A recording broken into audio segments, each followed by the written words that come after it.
Come and take a look at one of the Smoky Mountains' best views of the mountains from below. Today's video we'll be talking about the Forbidden Caverns and learn more about this underground marvel. Welcome to Bear Facts, where we explore the Smoky Mountains one bear fact at a time. There are many amazing things you can do in the Smoky Mountain area, from hiking, roller coaster rides to horseback riding. But many of these activities can be found just about anywhere you go. What you can't do is recreate a couple million years of slow dripping rock formations and massive channels eroded away by vast underground rivers long gone. Yeah, caves are kind of hard to recreate, and finding them isn't as easy as going to town. But if you're already in the Smoky Mountains, you're in luck because they have one for you. The Forbidden Caverns is actually more in the fringes of the Smoky Mountains, tucked up against the edges of the northern parts of the mountains. A 35-minute drive from Gatlinburg or a 45-minute from Pigeon Forge, it's just one of the thousands of cave systems in the state of Tennessee. Truth is, Tennessee should be called the cave state of the nation, as it's the one state with the highest number of caves in the country, boasting over 10,000 known caves and hosting 20% of the world's cavern systems. So if you decide to dip your toe into the world of cave diving, this is the state to do it in. I truly feel that visiting the caverns is the only way to really appreciate the magnitude and scale of these magnificent formations. And the Forbidden Caverns will have many formations and structures that are better seen in person to really grasp their age and dimensions. Because of this, I'll leave it to your tour guide to draw out the details and explain them better. What I am going to do is try and give you tips and pointers that will help make your visit more enjoyable. And the first tip will be about what to wear. Forbidden Caverns is a really good cave to visit if you want something to do on a rainy day or you need a cool break from the heat. But keep in mind the temperature runs 58 degrees year-round, so I would suggest a jacket or long sleeve shirt even on the hottest days of the year. And though the floors have been leveled and are pretty even-footed, you will still need to navigate over loose gravel pathways and some muddy spots with mild slopes. I would suggest wearing comfortable walking shoes. You can wear sneakers or even sandals. The cave opens for business April 1st and closes for the winter on the last day of November. They are not open on Thursdays and Sundays, so when planning your visit, make sure you check the website for any changes in times or dates. They are open 10 a.m. to 5 p.m. and each tour takes about 55 minutes to walk. Now, many would think that weather wouldn't play a role in the caves below, but this just isn't the case. Keep in mind that many cave systems have to close when the area has seen heavy rains for extended periods of time. When the water tables rise, the channels and underground rivers tend to flood in many cave systems. If you have seen or experienced heavy rain in the area for an extended period of time, I would suggest calling ahead to make sure they're open. Another important tip is to make sure you use the bathroom facilities before your tour. The caves have a parking lot and bathroom across the main building and entrance to the actual cavern. And the one thing that I have observed in most cave tours is that they don't have bathrooms below. Because of this, they will try and keep the tour short. But once you're inside the caves, you'll have to wait until the tour is over before using them. There was one time we went on another cave tour, and the tour guide himself was the one who didn't heed this warning. The tour was a little longer than normal because there was an elderly gentleman who was in his 90s.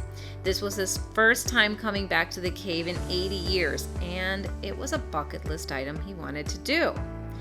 But though he was pretty spry for a gentleman in his 90s, he was struggling with the stairs and needed extra time.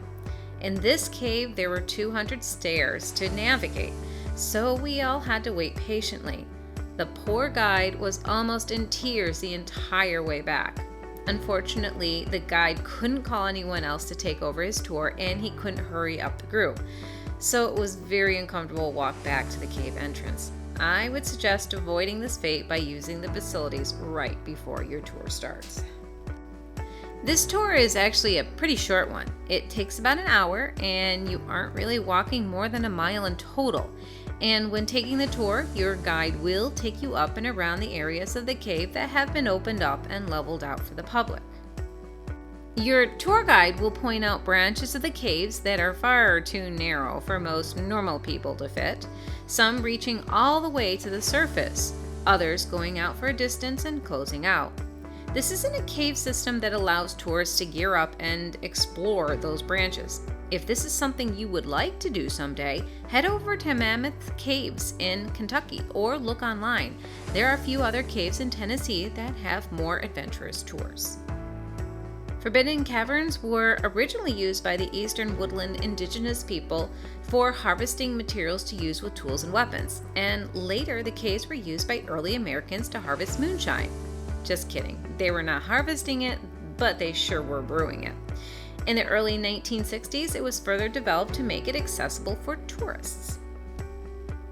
Much of the cave you'll be walking in was opened up and developed more for tourists to be able to walk safely. But there are areas that are low-hanging. If you're a tall person, you might have to duck a few times, but 5 feet is the lowest this cave trail seems to go, and nothing very narrow. We could hold our arms out on either side without hitting a wall for 99% of the tour. I'm 5'0" and never once had to actually duck. One of the biggest rules in any cavern system, and not just a rule, it's the law. Don't touch the formations. It took thousands of years for some of these stalagmites, stalactites, or columns to grow and develop, and it could take just one curious stroke of a tourist hand to destroy this process and prevent these national treasures from growing. The residue from your fingers could prevent the minerals dripping from the ceilings from adhering to the structure and stopping the growth. Please respect these rules so they can be enjoyed by future adventurers. These caves are an amazing experience, but they're extremely fragile. And I don't mean they're going to fall over your head, but that they're extremely easy to destroy with a careless touch or movement. As you move through the tour, your tour guide will point out unique features along the way and help you understand a little more about the formations and underground structures you'll see. When visiting most caverns, your guide can make or break your experience. So if they do a good job, attempt humor, and/or are helpful, tips are the best way to show your appreciation. Most of the time, they are young high school or college students that would greatly appreciate the tips or compliments. Though you most likely won't encounter any of the other inhabitants of the cave, there are in fact a few other critters that call it home. In fact, one of the reasons the caves are closed in the winter is to make sure the bats who live there in the winter months are left in peace. Another cave dweller you might stumble on are the cave crickets. These harmless creatures can be found in many caves, but I won't lie, they are creepy looking.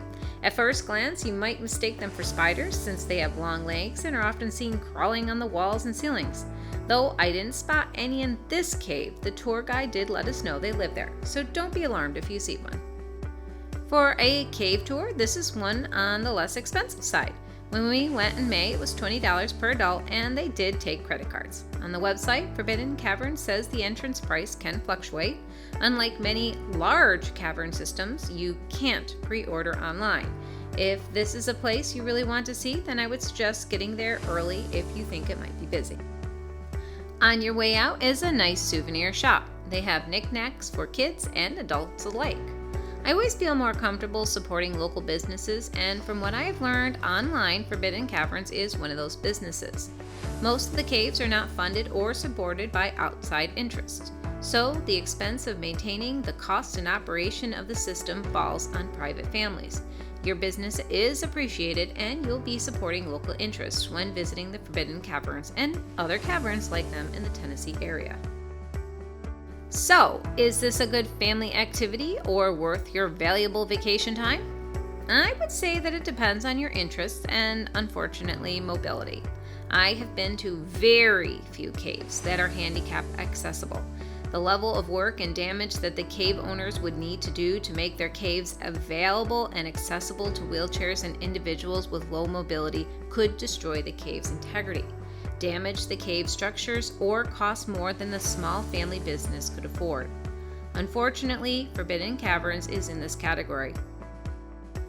Though you have only one set of stairs that you need to navigate, it has 50 steps. This might be enough to prevent some people from being able to enjoy the caves in person. The majority of the walk is a gradual upslope, but on the way back you encounter those stairs, making this a non-handicapped accessible attraction. Though I believe that of all the caves I've been to, this one probably could accommodate a private tour that might be able to avoid those stairs. Who knows? If you really want to try, you can always call the business and ask. I've actually been to many different caves around the country and find the exploration of cave walking to be absolutely fascinating. The idea that a small dripping water, or cave kisses they call them, can actually create a sculpture hundreds of feet below the earth over thousands of years in the making astonishes me. But not everyone would agree. If you have claustrophobia or a fear of being below the earth, I would suggest not taking this tour. This is also a great beginner's cave. It's a short tour that has very few stairs, and the passages and walkways are very roomy. They also don't do the let's shut off the lights so you can see what a complete darkness feels like.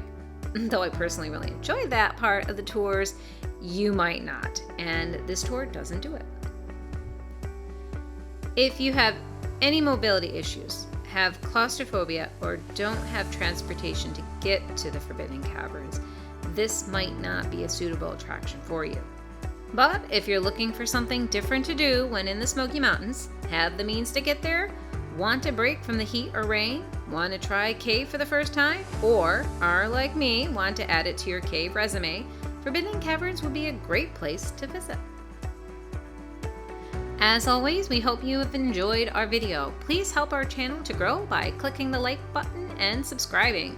And stay informed about new video releases by clicking the notification button. Thanks again for watching.